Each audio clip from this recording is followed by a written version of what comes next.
Solid enough start, scoring steadily after a slight delay to the day's play.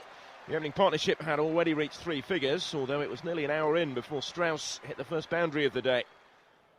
Cook soon followed suit in the same over from Ishant Sharma. A beautifully timed effort past extra cover.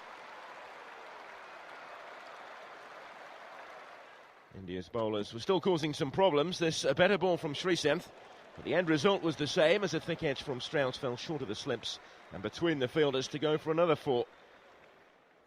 Cook reached his 50 just before lunch to bring up England's 150 at the same time.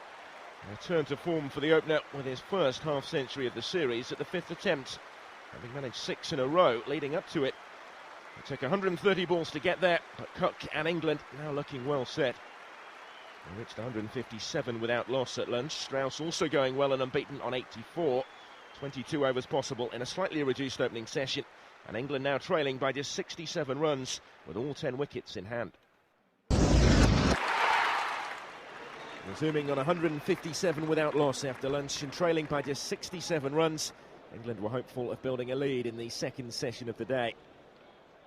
They made a cautious start, adding another 29 runs before finally losing their first wicket. Captain Andrew Strauss had scored just 3 of those when he was bowled round his legs by Amit Mishra after missing with the sweep shot. The skipper gone for 87 and some relief at last for India. Replay showed later, though, they got a little lucky with the spinner overstepping his mark, but the umpires didn't spot the no ball. It brought Ian Bell to the crease, who wasted no time in scoring quickly as he looked to build on his century at Trent Bridge last time. This boundary, which put England into the lead, was his 6th already. He went to 30 off just 24 balls. But his innings could have ended there with a real scare in the next over as India's frustration continued. Rahul Dravid putting down a chance in the slips after Srisanth found the edge with a ball that seemed away from the crease. But Alistair Cook was still making smooth progress and went on to complete his century. A 19th Test 100 and 4th this year. Having averaged just 5 so far in this series, though, it was quite some return to form. Next ball and Bell was gone. And what a ball it was from Praveen Kumar. A leg cutter that straightened past the batsman's defence and sent his off stump flying.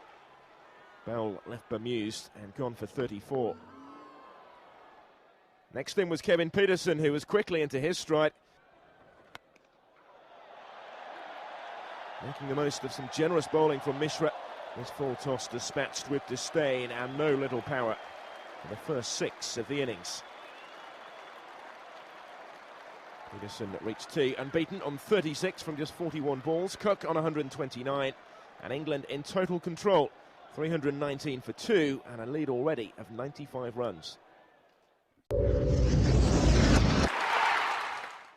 England went into the final session of the second day at Edgbaston in a commanding position.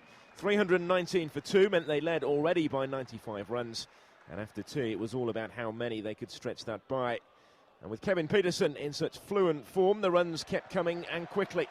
His 50 arrived here off just 53 balls. The 25th Test half-century brought up by yet another boundary off Ishant Sharma. Not to be outdone, Alistair Cook went on to reach 150 for the 5th time in his Test career. Going on the offensive against Srisanth.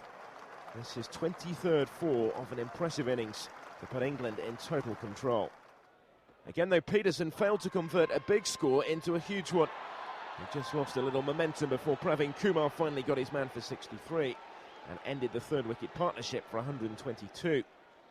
Pietersen paying the price for walking across his stumps and missing this one. Replay showed it was just clipping the top of off stump, and Kumar had his 15th wicket of the series, even though KP took some convincing. Owen Morgan then survived a huge scare when he sliced a wide ball from Sharma straight to Srisanth, who wasn't even close to holding what should have been a straightforward catch. India still suffering in the field and certainly not helping themselves. And England were making them pay. Cook bringing up a 50 stand with Morgan by clipping Sharma behind square, and in doing so stretching the first innings lead past 200. India's day was summed up in the very last over. Morgan dropped again by Rahul Dravid, the man with the most catches in Test history, failing to hold the simplest of chances. His reaction said it all. So England adding 372 runs in the day for the loss of just 3 wickets. Cook batting all day for 182, already his highest Test score in England.